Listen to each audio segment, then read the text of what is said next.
오늘 광고 시간에 인도네시아 반동의 단기 선교 소식을 전했습니다. 우리 교회가 단기 선교를 시작하고 선교를 시작한 지가 20년 가까이 됐는데 여전히 많이 부족하고 또 어려움이 있습니다. 그런데 최근 해외 선교 전문가와 1시간 동안 사실 컨설팅 대담을 했는데 또 많은 문제점도 지적을 받았지만 두 가지 아주 잘하고 있는 칭찬을 받았습니다. 첫 번째는 협력 선교가 좋은 선택이었다고 하는 겁니다. 협력 선교가 뭐냐면 대부분 한국에서 교회를 하면은 한국 교회 이름으로 주도적으로 일을 하고 또 선교를 하고 교회를 짓습니다. 그런데 저희 교회는 인도네시아 반둥에 있는 현지인 교회, 샬롬 교회와 협력을 맺었습니다. 그래서 모든 사역, 모든 선교의 이름은 현지 교회의 사역을 돕는 것이고 그들의 이름으로 하고 있습니다. 전적으로 그들이 이렇게 해달라 저렇게 해달라 거기에 대한 요구대로 저희가 맞춰가고 있죠. 근데 그 샬롬 교회가 선교에 대한 열망이 대단하고 또 개개교 교단이라는 교단과도 협력이 됐는데 이런 협력 사역이 선교의 바른 방향이다. 무엇보다도 사람의 이름이 드러나지 않고 교회의 이름이 드러나지 않고 하나님이 영광 받으시는 그런 일이다. 그런 칭찬을 받았죠. 두 번째는 주신 달란트를 잘 활용하고 있다. 이렇게 받았습니다. 선교라는 것이 사실 머나먼 나라를 위해 돈을 투자하고 사람이 가야 되는 일이라 효율성이 많이 떨어지죠. 그런데 그나마 효율적으로 성도들의 힘들고 어려울 때 받은 헌금을 가지고 하는 일들을 잘 사용해야 되는데 그게 뭐냐면 있는 것 그리고 잘하는 것으로 하는 것이죠. 저희 교회가 잘하는 것이 두 가지가 다 잘하지만 선교 분야에 특별히 우리 청년들이 참 열심입니다. 광주 시내에 제가 알기로 정통적인 교단, 특히 우리 통합적 교단에서 청년부가 100명 이상 모이는 교회가 많지 않아요? 너댓 군데 될 것 같은데 제가 볼 때는 우리 청년부가 그 중에 포함이 되고 굉장히 사역도 열심히 해요. 청년들이 지금 교회학교 교사의 30-40명을 차지하고 있어요. 힘들고 어려운 일들을 감당하고 있는 게. 근데 단기 선교도 보통 청년들이 20-30명씩 합니다. 얼마나 감사한지 몰라요. 그들이 가서 어린이 사역, 여름 선교 이런 걸 해주면은 계획보다도 하루에 한두 군데를 꼭 더 가게 돼요. 인기가 많아요. 굉장히 열심히 잘합니다. 그 일을 하고 있는 거고 또 하나는 우리 교회 의료인이 많습니다. 의료인이 많은데 그래서 의료 선교를 하는 것은 참 하고 있는 것으로 잘하는 것이다. 그런 칭찬을 받게 됐죠. 제가 드리고 싶은 말씀의 요지는 아무리 좋은 뜻이고 또 하나님이 원하시는 선한 목표일지라도 무리해서면 안 된다. 무리하면 안 된다. 부작용이 생긴다고 하는 겁니다. 제가 섬겼던 교회가 바로 이 광주 소속교회와 일산에 있는 한소망교회 두 곳입니다. 그런데 두 곳의 담임 목사님이 선교에 대한 분명한 뜻이 있었어요. 세상에서 선교의 열풍이 불고 교회마다 선교를 시작했을 때에 많은 성도님들이 이 두 교회다. 왜 우리 교회는 선교를 하지 않느냐고 따졌습니다. 그럴 때 담임 목사님이 늘 하시는 말씀이 이거였어요. 이럴수록 남들이 막 한다고 했을 때 이럴수록 다른 게 이럴수록 잘 준비해서 하자 그랬어요. 이럴수록 잘 준비해서 하자. 심지어는 선교하지 않는다고 교회를 떠난 성도님도 계셨지만 지금 생각해 보니까 두 분 목사님이 하시는 말씀이 맞았다. 잘 돌아보고 지켜보고 계획을 세워서 잘 준비해서 선교했던 것이 지금 이런 아름다운 열매를 맺고 있었던 거 아닌가 하고 생각이 됩니다. 오늘 드리고자 하는 말씀이 바로 이 준비하시는 하나님, 준비해 주신 하나님이라는 말씀으로 나누고 싶어서 드린 말씀입니다. 이 출애굽기라는 본문은 영어로 엑소더스입니다. 엑소더스. 탈출이죠. 탈출. 그러니까 430년에 이집트 애굽에서 탈출하는 것만으로도 굉장히 큰 은혜의 복이에요. 놀라운 일이에요. 인류 역사에 이런 일이 없어요. 250만 명이나 되는 민족이 노예 생활을 하다가 일시에 풀려져 나오는 일은 없습니다. 이건 역사적으로 기록된 일이 분명한 일이죠. 여러분 탈출만 해도 큰 은혜가 돼요. 그제 성남에 주상복합 건물에서 불이 났다고 그래서 내가 또 얼마나 놀랐는지 몰라요. 이 자라 보고 놀란 것은 소뚜껑 보고 놀란다고.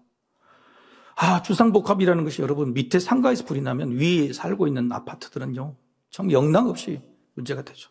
노심초사 보고 있는데 놀랍게도 240명이 구조가 됐고 70명은 또 자진해서 탈출했다. 310명이 아무런 인명사고가 없이 나오게 된 거예요. 여러분 그 사람들이 얼마나 혼비백산했겠어요. 탈출하면서 아무것도 가진 것이 없고 막 뛰쳐나왔을 거 아니에요. 그래서 이 제주항공 사고가 참 마음에 아파. 한 사람도 탈출하는 사람이 없었어요. 은혜로 그냥 2명 구조받았지만은 그게 너무너무 안타까운 거. 인생을 살다 보면요, 힘들고 어려운 위기에 탈출한다고만 해도 큰 은혜입니다. 바로 오늘 이 출애굽이라는 엑소더스라는 것이, 그래서 여러분 출애굽에서 뭘 하고 말고가 중요한 게 아니라 그냥 430년의 노예 생활에서 풀려났다고 하는 그 자체가 위대한 진짜 기적이고 은혜가 되는 거예요. 문제는 이 백성들이 그런 은혜를 받고서 엑소더스 탈출의 은혜를 받고서도 정작 준비된 은혜와 복을 누리지 못했다고 하는 거예요. 왜냐하면 40년 동안 광야를 헤매게 됐고 그다음 그 어른들은 전부 다 그 광야에 죽게 되었기 때문에 그래요. 왜 그랬습니까? 준비가 되지 않았어요. 준비가 되지 않았어요. 이 사람들은요, 사실 급하게 탈출하는 바람에 내가 왜 애굽 땅을 떠나야 되는지조차 몰랐어요. 내가 왜 갑자기 내가 있는 살아온 터전, 집, 모든 물질, 돈이 여기 있는데 왜 떠나야 되는지 그 이유조차도 몰랐다고 하는 거예요. 하나님이 주신 복이 있을 겁니다. 하나님이 계획하신 은혜가 있을 겁니다. 그러나 복을 받는 것도 준비가 되어야 받습니다. 은혜를 받는 것도 준비가 되어야 은혜가 돼요. 따라서 한편으로는 광야 40년의 이스라엘 백성들이 출애굽을 하고서 40년의 방황은 가나안 땅이라고 하는 놀라운 은혜와 복을 받기 위한 복을 받을 준비, 은혜가 은혜되는 준비였던 것이죠. 여러분, 지난주일 설교 제목이 은혜가 이어질까요? 였어요. 올 안에도 준비된 하나님 은혜와 복이 있을 텐데 과연 그것을 우리가 받을 수 있을까? 생각해 보아야죠. 우리는 복과 은혜를 받을 준비가 되어 있는가? 여러분 아무리 재벌이라도 자식이 많아도 그 많은 재산을 준비된 자녀에게 주는 거예요. 준비되지 않는 자녀에게 주면은요, 하루아침에 쑥대밭이 되고, 그건 화예요, 화. 그건 벌입니다, 벌. 하나님은 아무리 크신 분이고, 아무리 사랑이 많으신 분이라도, 준비되지 않는 사람에게 준 복은요, 그 축복은 여러분 오히려 화가 되고 벌이 되고 시험이 될 수 있어요. 그래서 하나님은 반드시 준비를 시키시고 주는 거예요. 그런데 놀랍게도요, 그렇게 복과 은혜를 받을 준비도 하나님께서 직접 행하신다고 하는 거예요. 여러분 모세가요, 광야에 40년을 인도를 했어요. 이스라엘 백성들을. 그러면은 여러분은 이집트 왕궁의 왕자였던 그 사람이 왜 광야에서 그렇게 훈련을 받아야 됐을까? 왜냐하면 40년의 광야 생활을 이끌어야 되기 때문에. 그래서 광야를 알아야 광야를 이끌어갈 수 있기 때문에 미디안 광야, 똑같은 광야에서 40년 동안 훈련하신 거예요. 여러분 이스라엘이 40년 동안 광야를 헤맸죠. 43년 정확히. 근데 모세도 몇 년을 미디안 광야에서 살았어요? 똑같이 40년을 살았단 말이에요. 여러분 이게 하나님께서 복을 줄 사람, 쓸 사람 어떻게 준비해 주시는가를 명확히 보여준 거란 말이에요. 사명도 마찬가지입니다. 하나님께서 하나님의 일을 굉장히 귀하게 생각하시는데 그 사명을 여러분 맡겨주셨다 그러면 준비가 되는 거예요. 적어도 준비를 시키시려고 하는 거예요. 성경에서 위대한 인물들 모세뿐만 아니라 사무엘도 성전에서 다윗도 그리고 사도 바울도요. 사역을 감당하기 전에 준비시키는 기간이 10년 내지 20년 동안 있었단 말이에요. 여러분 누구보다 예수님께서 몇 년을 준비하셨을까요? 예수님도 30년이라는 시간을 준비하셨어요.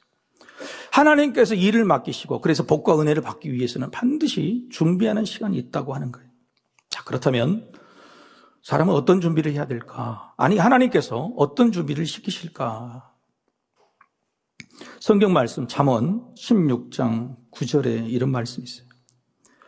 사람이 마음으로 자기의 길을 계획할지라도 그의 걸음을 인도하시는 이는 여호와시니라. 우리 이 말씀을 잘 헷갈립니다. 사람은 계획하고 하나님은 인도하신다. 그런 말이 아니에요. 계획마저도 하나님이 하신다. 계획도 준비도 인도하심도 하나님께서 하신다. 이런 말씀이에요. 그러면 사람은 계획할 필요가 없어요? 아무런 뜻을 세울 필요가 없습니까? 그렇지 않아요. 방금 읽으신 말 속에 분명하게 이건 하나님의 길이 아니라 자기의 길이라고 그랬어요. 이게 자기의 길이에요. 또 하나 강제적인 인도가 아니라 그의 걸음을 인도하셔요. 하나님의 걸음을 따라오게 하신 게 아니라 그의 걸음을 인도하신다는 거예요. 자기의 길이고 그의 걸음인 거예요. 우리가 길을 세우고 우리가 걸어가야 되는 거예요.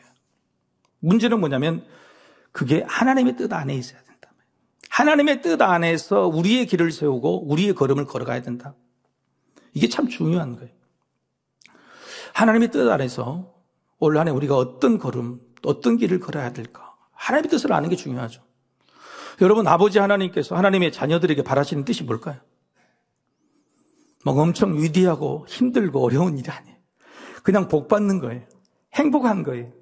끼리끼리 내가 너에게 망칠 사람에게 잘 사는 것이 그게 하나님의 주신 계획 뜻이에요. 그러려면 중요한 것은 뭐냐면 복을 받을 준비, 은혜 받을 준비를 해야 된다. 왜 하나님이 이런 뜻을 세우셨을까? 하나님의 자녀들이 잘 된 것을 봐야 세상 자녀들이 부러워할 거 아닙니까? 하나님의 자녀들이 힘들게 살고 어렵게 살면 세상 사람들이 어떻게 하나님의 자녀들을 부러워하겠어요? 교회에 나오고 싶겠어요? 그래서 하나님이 정말 뜻은 뭐냐면은 내 아들, 딸들이 잘 사는 거예요. 세상 사람들이 부러워할 만하게 잘 사는 거예요. 그런데 그 잘 살게 되려면 하나님 주신 복과 은혜를 받아야 되는데 문제는 그걸 받을 준비가 안 됐다고 하는 겁니다. 한국교회도요. 그걸 받을 준비가 안 됐었어요. 하나님이 주신 진정한 복과 은혜를 받을 준비가 안 돼서 섣불리 그걸 받았어요. 그러니 이렇게 한국교회가 힘들어지게 된 거예요.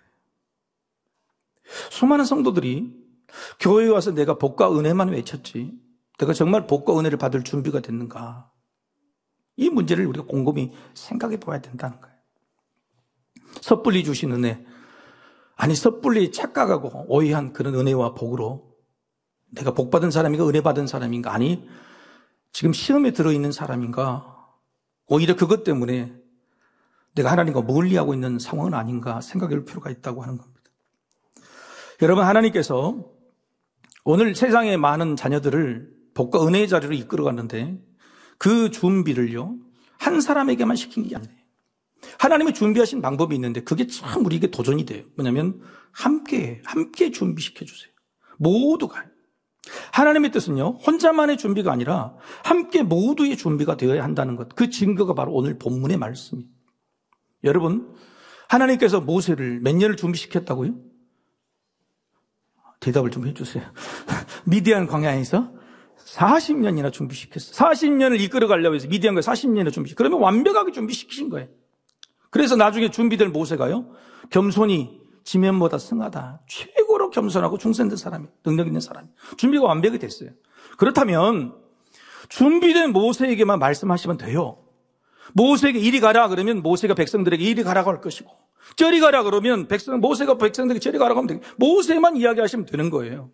그런데 왜 하나님이 모세에게만 들리고 모세만 볼 수 있는 그런 인도하심이 아니라 250만 명의 모든 이스라엘 백성들에게 들리고 모든 백성들이 볼 수 있는 구름 기둥과 불 기둥으로 인도하셨단 말이에요. 하나님이 인도하시는 방법이 뭐냐면 낮에는요 엄청난 큰 구름 기둥을 세웁니다. 구름이 끌고 가요.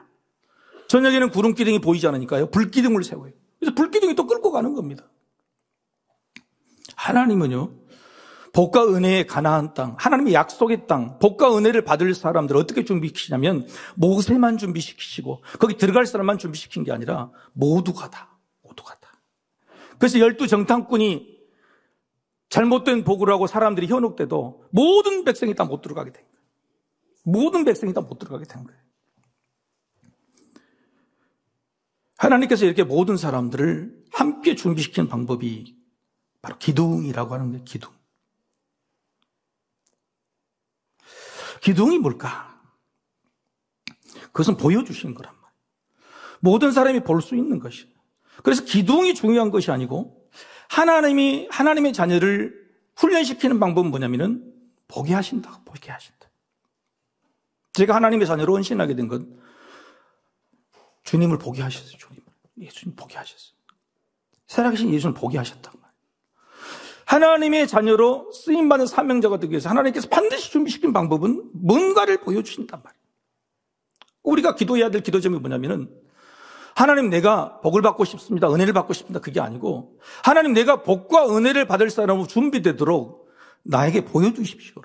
나에게 하나님을 보여주십시오. 내 자녀에게 성령님을 보여주십시오. 나에게 하나님의 뜻이 뭔지 보여주십시오라고 이야기해야 돼요. 이게 하나님이 원하시는 기도예요. 이끌어가는 방법이라고 하는 거예요. 여러분 결국 궁극적으로 우리에게 보여주신 분이 바로 예수님이시잖아요. 이 땅에 예수님 보여주세요. 보여주시는 방법을 쓰시는 거예요. 성경 이 말씀도 보여주시는 거예요. 보여주시는 거예요. 여러분 교회가 썩은 이유가 뭐죠? 그래서 정교개혁이 필요했던 이유. 하나님의 말씀을 일부 신부들, 일부 성직자들만 볼 수 있게 우리만 받았다고 생각하게 만든 거예요. 썩은 거예요. 하나님 그게 아니에요. 처음부터 출애굽했을 때 하나님 백성을 자녀 삼았을 때부터 한두 사람을 내가 통해서 보여준 게 아니라 다에게 모두에게 보여주겠다는 거예요. 그래서 지금에 있는 모든 성경이나 은혜나 은사나 하나님이 나에게만 주셨다는 것은 다 가짜예요.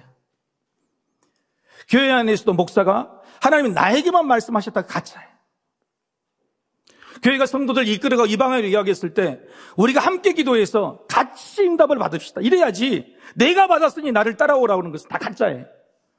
그래서 이단들이 전부 다 나만 받았으니 나를 따라오라. 세상에 있는 썩어빠진 교회들이 내가 맞으니 나만 따라오라고 끌고 가는 거예요. 하나님은 그런 방법을 쓰시지 않는다는 거예요. 반드시 모든 사람이 함께 보고 함께 공감하고 함께 느낄 수 있는 방법을 쓰신다는 것을 여러분 반드시 명심하시기를 바라요. 그래서 교회도 보여줘야 돼요.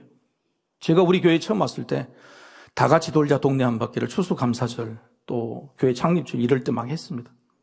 그때 성도님들 많이 그러더라고. 목사님 그럴 줄 몰랐대. 왜요? 목사님 굉장히 진심이고 진실일 줄 알았는데 그렇게 가식적으로 양파 몇 개 나눠주고 떡 몇 개 나눠주고 한 바퀴 돌면서 쓰레기 주면서 이렇게 가식적으로 외식적으로 보여주는 것으로 교회가 사랑이 있다고 보여주신 일을 하는 겁니까? 그래서 내가 많이 울었어요. 속으로. 저렇게 모르실까? 교회가 전임 목사님으로부터 이웃 사랑하자 많이 했는데 이웃 사랑하자 그렇게 많이 말을 해도 이웃 사랑을 안 해. 이웃 사랑을 실천하지는 않아. 고민했어요. 문제가 뭘까? 해보질 않으니까. 한 번 해보면 두 번 할 수 있게 되는데 한 번 보면은 보고 그대로 따라할 수 있게 되는데 그래서 교회가 보여주자. 여러분 아파트 주변에 쓰레기를 주워야 되는데도 못 줍잖아요. 근데 여기서 한번 보고 한번 해보자는 거예요. 떡을 나눠주는 일 못 하잖아요. 교회에서 떡을 나눠주면서 한번 보고 해보자는 거예요. 농산물 하나를 나눠주는 거 여기서 보고 해보고 그리고 내 집에 살 수 있다는 보고 해보자는 거예요. 그래서 교회에서 보여주는 겁니다. 보여주는 거예요.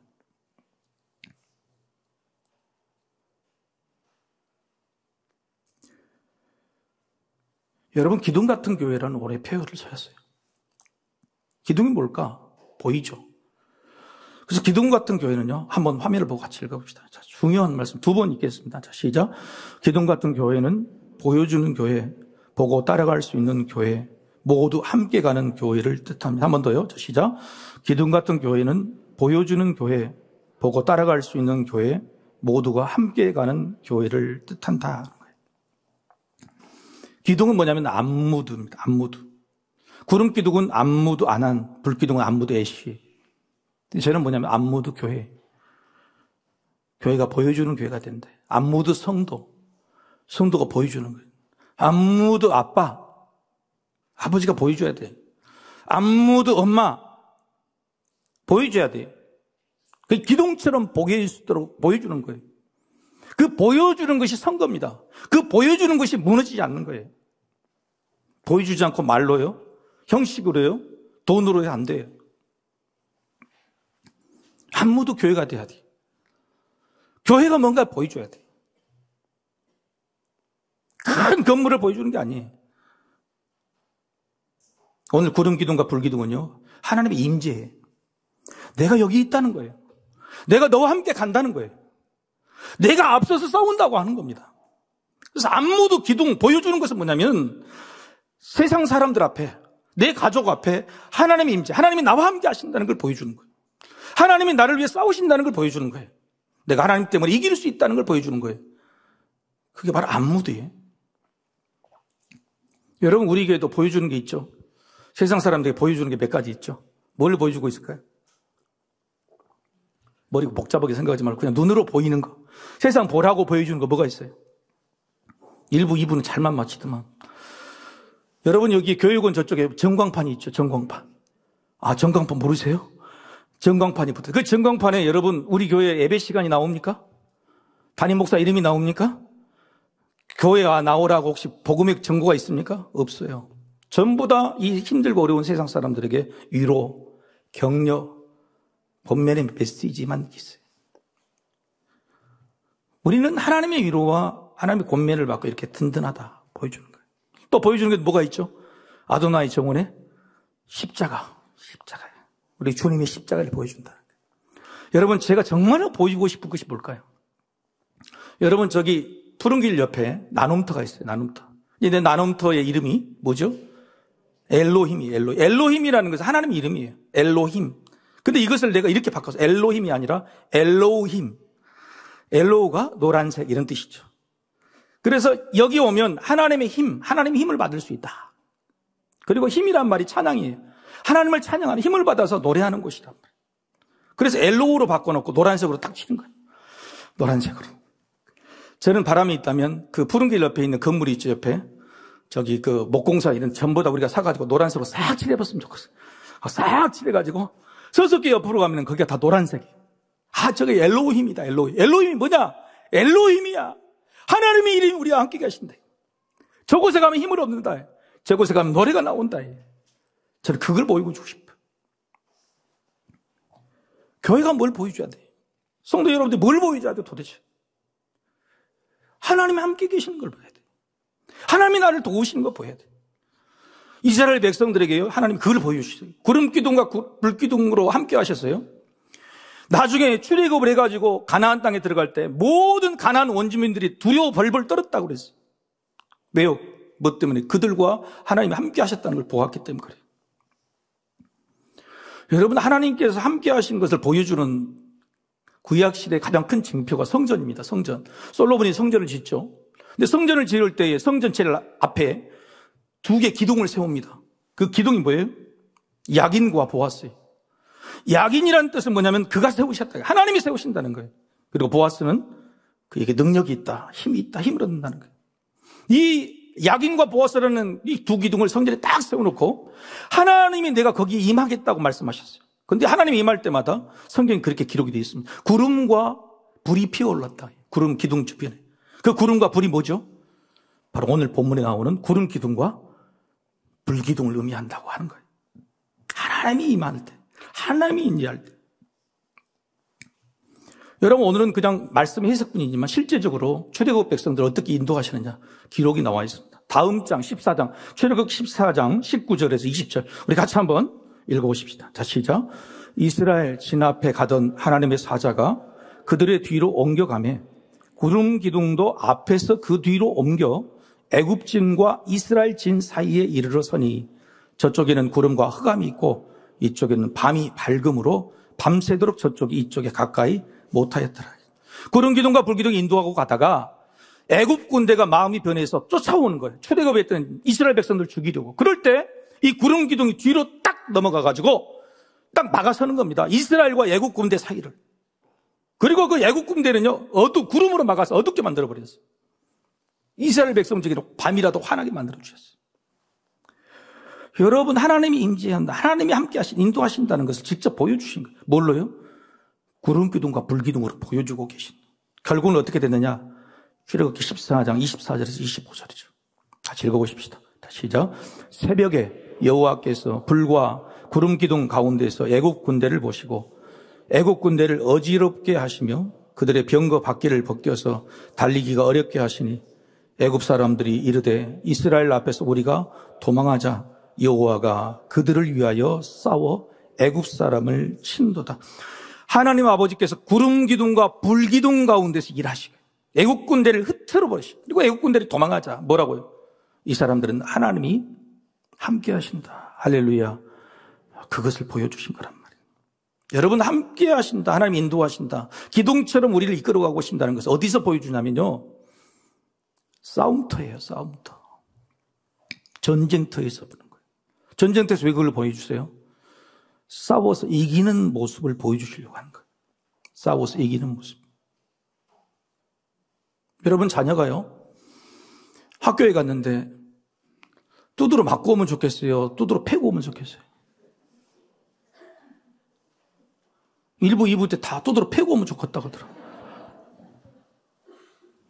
여러분 두드러 패는 것도 문제고 두드러 맞는 것도 문제.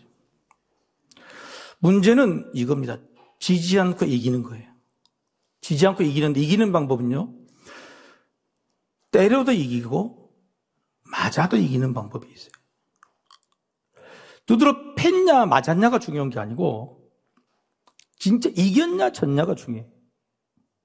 얘가 정말 넓어서 아량이 있어서 맞아주고 왔다면 이긴 거예요. 하나님은 우리에게요. 무조건 양보하라, 사랑하라, 배려해라, 맞고 살아라가 아니에요. 선한 싸움을 싸우라 그래요. 싸움은 이겨야 되는 거예요. 지면 짓는 겁니다. 방법이 무엇이든 간에 우리에게 있는 인생의 전쟁터는요. 선한 싸움을 해야 될 수밖에 없는 상황이에요. 올해는 너무너무 힘들다 그러죠. 너무너무 아프다 그래요. 일자리도 좋고 다 망해가고. 여러분 이럴 때 우리가 선한 싸움을 하지 않으면 어떻게 되겠어요? 근데 하나님은요. 힘들고 어렵다고 하는 이 전쟁터에 하나님의 자녀가 지고 오는 걸 못 보시는 거예요. 지는 것을 너무너무 아파하시는 거예요. 430년 동안이나 노예 생활을 했는데 요셉은 그렇게 말합니다. 하나님이 반드시 오실 것이다.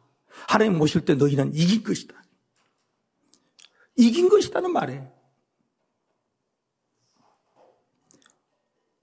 하나님은 하나님의 자녀들이 세상에서 지고 사는 것을 무척 싫어하세요. 세상 권세 앞에서, 세상의 조롱 앞에서, 세상 유혹 앞에서 하나님의 자녀들이 싸워서 이기는 모습을 보고 싶어 하세요.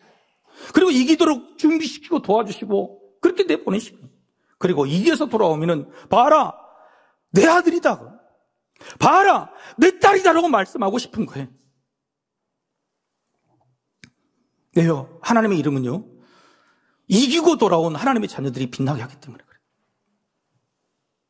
이순신 장군이 왜 거북선을 만들었어요? 맨날 지는 배 말고 이기는 배 만들려고. 이기는 배. 명량해전에서 12척밖에 없었는데 판옥선 한 척을 끌고 죽음의 바다 앞으로 왜 혼자 뛰어들었어요? 이기는 것을 보여주지 않으면 저들 안 나와요. 이기는 모습, 혼자 이기고 버티는 모습을 보여줘야 따라올 것이니까. 여러분 프랑스의 영웅 잔다르크 여성입니다. 여성 잔다르크가 프랑스를 구해냈죠. 그런데 그 프랑스에 구해낸 잔다르크의 사진을 보면요. 손에 들려있는 게 뭐예요? 총이에요? 칼이에요? 여러분 잔다르크 사진에는 총이나 칼을 들려있는 적이 없어요. 전부 깃발을 들었어요. 전부 깃발. 무기가 아니라고요. 무기로 이기는 싸움이 아니에요. 우리가 함께 싸우고 앞서 싸우시는 하나님을 보고 나의 뒤를 따르면 이길 수 있다고 보여주는 깃발을 드는 거예요. 그래서 놀랍게 하나님이요. 이스라엘 백성들을 끌고 나오실 때 이스라엘 백성들을 이렇게 부르세요. 이게 놀라운 역사적인 사실이에요. 출애굽에서 탈출하고 아무것도 가지고 나온 백성들을 출애굽기 12장 41절에 이렇게 부르신다. 같이 읽어보십시다. 자, 시작. 430년이 끝나는 그날에 여호와의 군대가 다 애굽 땅에서 나왔습니다. 여호와의 백성이 아닙니다. 여호와의 노예 생활했던 그 사람들이 아니에요. 여호와의 군대예요. 출애굽 때 모든 사람들의 편세도 진이에요. 진. 군대의 진이에요. 이 말씀이 뭐예요? 하나님이 하신 말씀 뭐예요? 내가 대장되어 앞서 싸우겠다는 거예요. 너희가 이제 전쟁터 싸움터로 갈 것인데 내가 대장되어서 앞서 싸우겠다.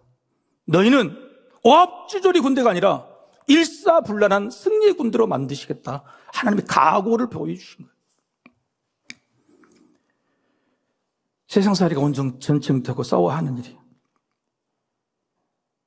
그러나 하나님이 앞서 싸우신다. 구름 기둥과 불 기둥으로 하나님 나와 함께 계시면 나는 이기는 싸움을 하게 된다. 이 믿음이 있어야 나갈 수 있어요. 그런데 이런 싸움을요. 하나님은 혼자 싸우게 절대 놔두지 않으세요. 혼자 싸우면 다 칩니다. 선한 싸움은요, 혼자 싸우라는 싸움이 아니에요. 그래서 하나님은 선한 싸움을 위해서 부부라는 공동체를 만들어주시고, 가족이라는 공동체를 만들어주시고, 교회라는 공동체를 일부러 만들어주신 거예요. 예수님이요, 놀랍게 제자들을 삼습니다. 12명을 골라요. 제자들 딱 골라가지고 훈련을 시키세요. 말씀을 주고 해도 뭐 복음을 아무것도 모르고, 제자들이 3년 동안 몰랐는데, 이제 몇 달 되지 않는데 제자들이 뭘 알겠어요? 아무것도 몰라요. 사랑해라, 배려해라, 품어라, 복음을 전하라 이런 말씀 안 하십니다. 심지어는요, 제자들 2명씩을 묶어서 전도훈련 아니에요, 여러분.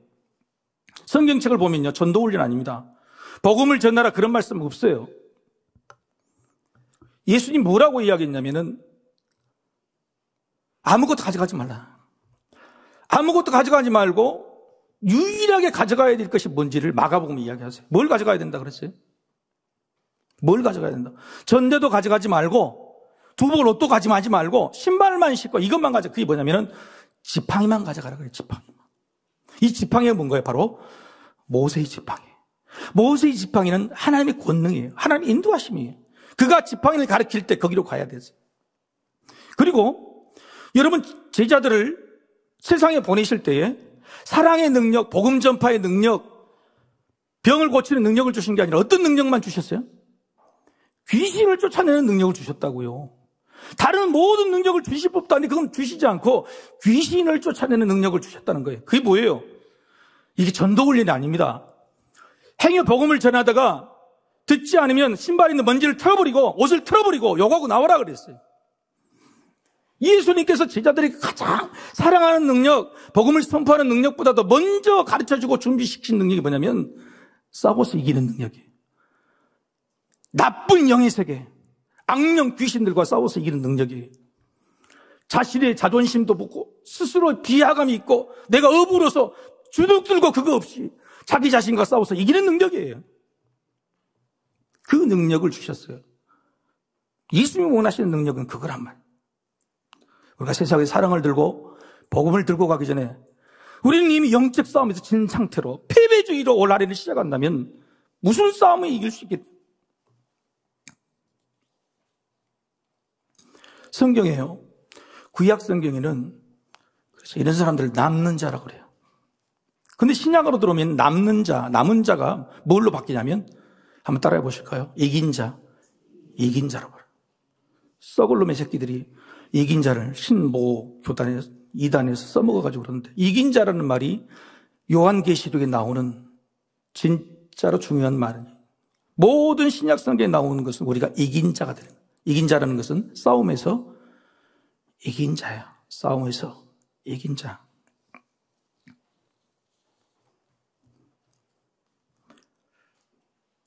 예수님께서 제자들을 한 명이 아니라 2명씩 묶어서 보낸, 그리고 2 사람이 손을 모아 합심하여 기도하면 내가 반드시 기도한다, 응답된다 그랬어요.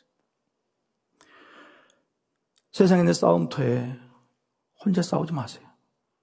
필패입니다. 같이 싸울 한 사람을 세우세요.